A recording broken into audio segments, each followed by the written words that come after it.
think that you look at films that have played it totally safe, that are in 3D, but kind of in 3D in name only, and I don't want to name them.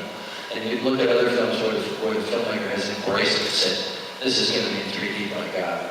And now you go too far, but usually, if you have a crass execution, typically a low-budget horror film has always got something hanging off the screen in the viewer's face for like 10 seconds, which you would never do editorially if it wasn't a 3D film. I think that's going too far. That's making a gimmick out of it and reminding you you're watching a 3D movie, as opposed to just letting the film open up and breathe a little deeper throughout its length in a natural and organic way. I understand that you are not a fan of post-converted 3D. Not a fan of post-conversion the following way. It's being shoehorned into a post-production process, and there's neither the time nor the money to do it right. And studios are making a decision between what they think of as an apples-to-apples comparison, such as it's going to cost me, they perceive, $10 million additional to shoot the film, to author the film in 3D, inclusive of the visual effects, and it might cost me $8 million to convert it.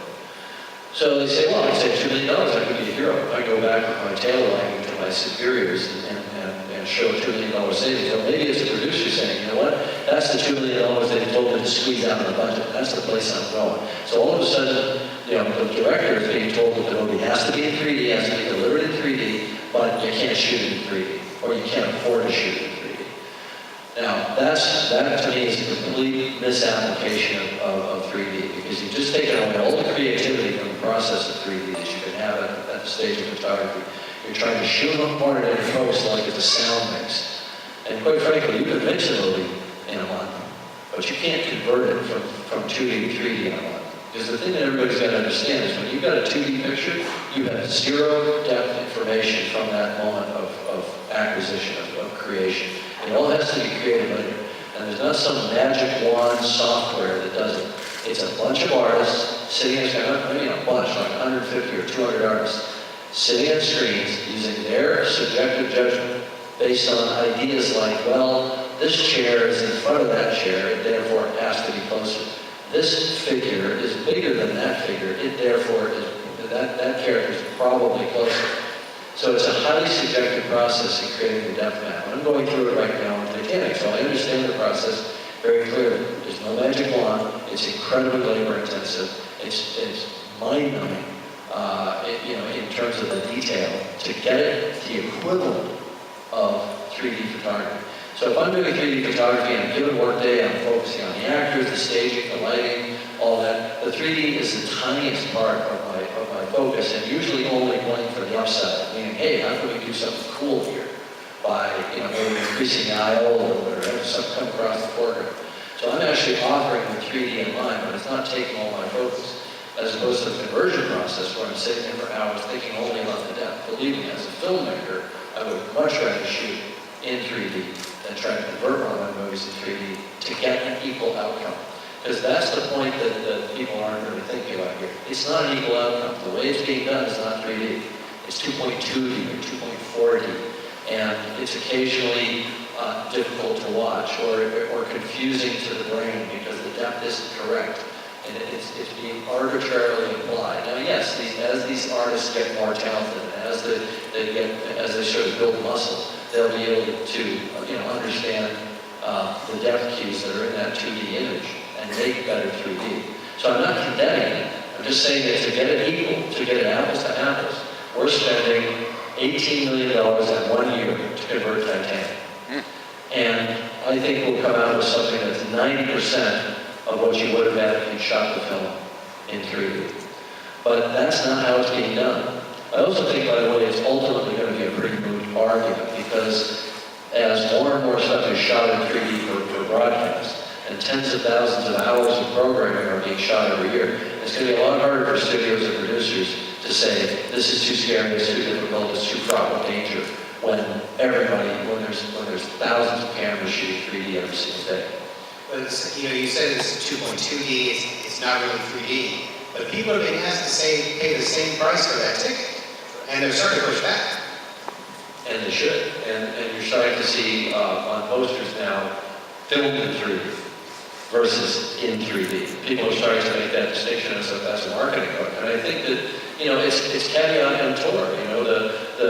We're all new consumers, and as we learn more about the products that we buy or the experiences that we buy, we learn how to be more discriminating. And I hope the studios pay attention to that pushback. Let's talk a little bit about the Cameron Pace Group, because I know that's what you guys are here to really talk about.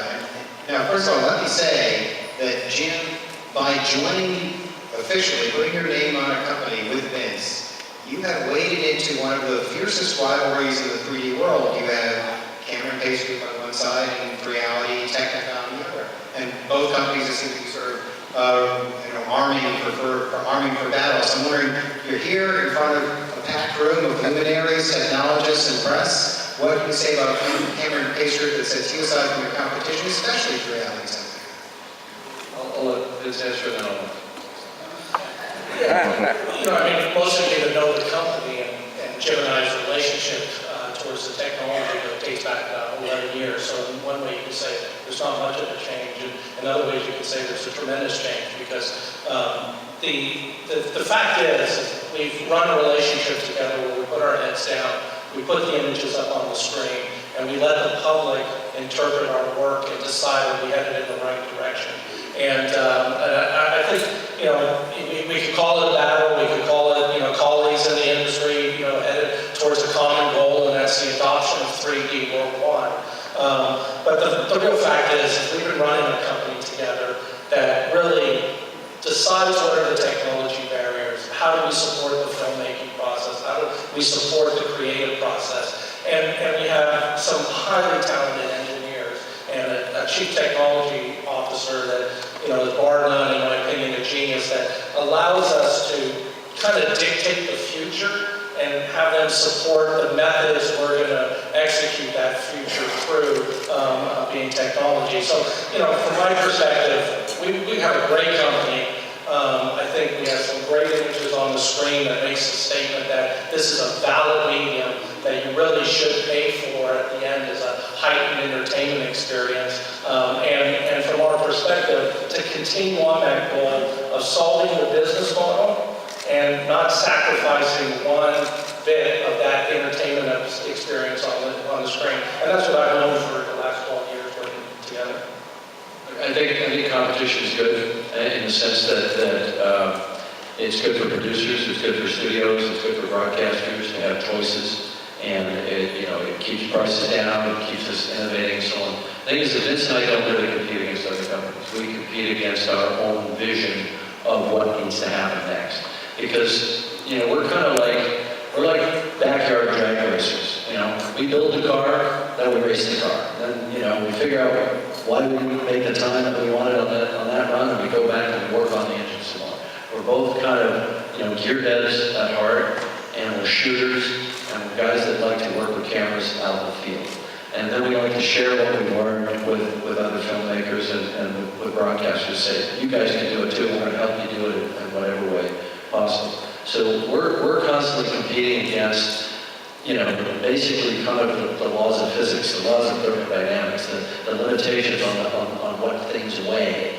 And we're constantly trying to improve the technology, make the cameras smaller, lighter, easier to use, smarter in the sense that we're developing now what we call smart rig technology, which basically takes the convergence puller and the interocular guy out of the loop, so the camera now is making a lot of the key decisions. So now people that are used to a 2D production model can just pick it up and be making good 3D. These sorts of things we think are critical, but again, we're competing against ourselves and the limitations on the hardware. Let me ask you about your business model. Do I understand correctly? You're not trying to sell your rigs, correct? You're in the lease and rental business. Why is that? Well, we don't think buying a rig makes much sense. And here's why. I think I make a pretty good argument for this. Our rigs are modular, and they allow us to constantly upgrade them. So they're a constant state of upgrade. And I'm talking week by week.